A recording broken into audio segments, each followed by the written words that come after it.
What are the consequences of this? Consider where the potential for error can be introduced in this sequence of events.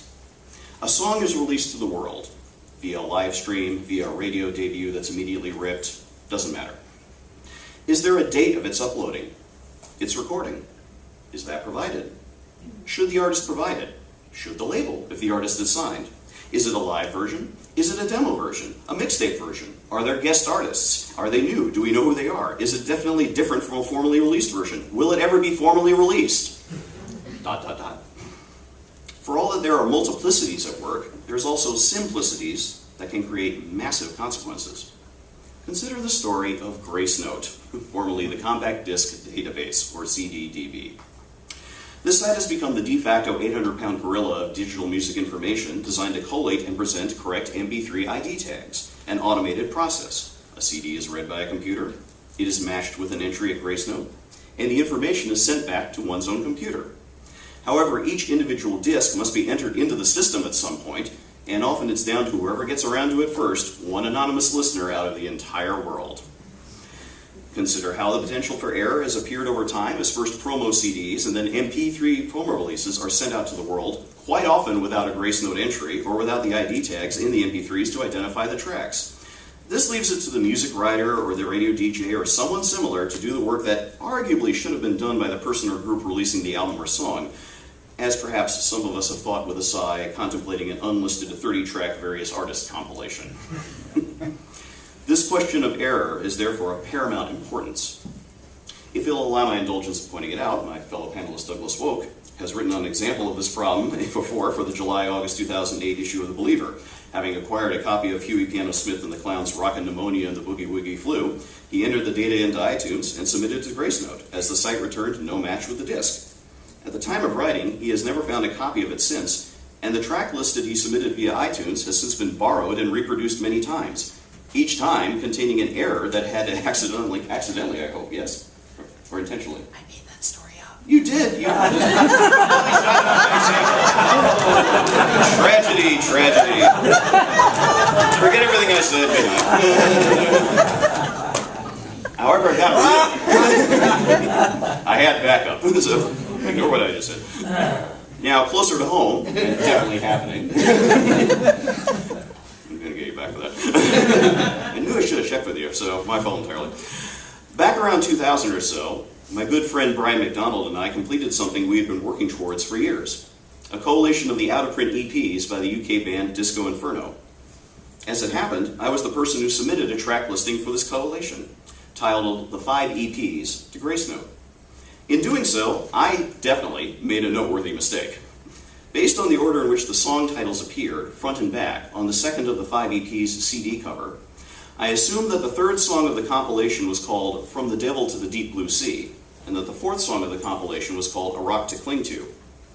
Over time, as copies of my CDR began to circulate widely, questions were raised about this, finally confirmed by Brian when he found a copy of the original vinyl single, but first indicated by the fact that what I thought was the song From the Devil to the Deep Blue Sea actually contained the lyric, A Rock to Cling To. I had completely switched the song titles. The error in identification can, and still has, cropped up over time. And even the just-announced formal release of this collection later in the year will likely not stop this error from recurring. These kind of issues are not simply academic or of limited interest. Consider this section from a recent story in the LA Times about Sound Exchange, the nonprofit organization created by Congress in 2001 to deliver royalty payments based on digital streaming online and elsewhere. Quote, at any given time, about 25% of the money Sound Exchange gets from online music services, such as Pandora, XM Radio, or Last.fm, can't be distributed because the artist can't be tracked down, noted John Simpson, Sound Exchange's executive director. The problem stems from what Simpson calls bad data. Music services have been required by law since 2001 to send royalty payments to Sound Exchange for the songs they stream online, but they often provide scant details. Stations routinely get promotional discs in the mail that aren't properly labeled, so the performers often go uncredited. Oftentimes, music services keep sloppy records of the songs they play. Some tunes, for example, are entitled Unknown and performed by various artists. We have this inside joke, said Simpson, that if you want to make millions in the music business, just form a record label called Unknown and a band called Various Artists. Before you've even recorded a track, you can collect millions of dollars. Now, this would only be amusing if there were not consequences. But given the history of the music business when it comes to an uncompensated artist, whose work provides a living for everyone else involved but the performer or songwriter, her or himself, it's often not funny in the slightest. Now, there are many signs that more is being demanded and expected as the digital music world reaches a level of, to use a slightly loaded term, maturity. On the level of business alone, as just noted, compelling reasons are clear when it comes to providing correct information.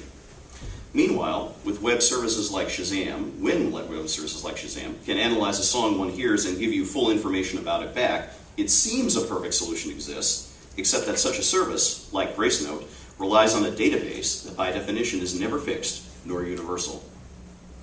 That may well be the eternal stumbling block, the idea that there's always going to be more information out there to catalog and describe, perhaps too much information at heart. There is always more music, new, old, constantly produced, discovered, out in the world, being made for the world. More than one library professional I've spoken with has said, with a wry smile, that this current situation is a way for the general members of the public to sense just what it is that can go into library work. That sense of commitment, of professionalism, that requires careful attention, accuracy, focus, and a similar realization that the work is never truly done. That it started before they were born and will continue after they're gone. Keeping this in mind, I should say my discussion hasn't really been about music, not entirely. It never was, it never could be. It's about those points I raised at the start, about access, about ability, about what could be found. Music is the reason we are here. It's why I'm talking to you. It's our particular realm. But we are not simply creatures responding to notes and nothing else. So many of the positive dreams and cliches of futurist visions have come true, however haphazardly, however unexpectedly. The instant access to everything via a device in your hand. That we have an imperfect world of inequity and injustice rather than a perfect one is just as much of a commonplace and the real tragedy of time and existence. However much greater the opportunities, life daily reminds us of the losses and limitations, that there is so much unfairness of things, enough to make you scream in anger at those who refuse to see it. Then why, out of all the concerns one should be aware of in this world, why a call to be more self-conscious about ourselves as the electronic librarians, the archivists, the markers of art as we define it?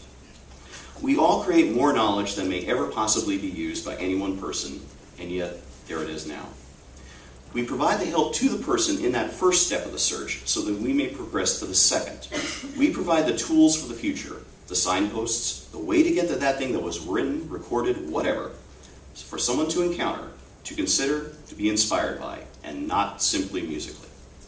That was always what a library did, what a librarian did. And we all now have that role. There is now so much more we can do to contribute and give back, each in our own ways.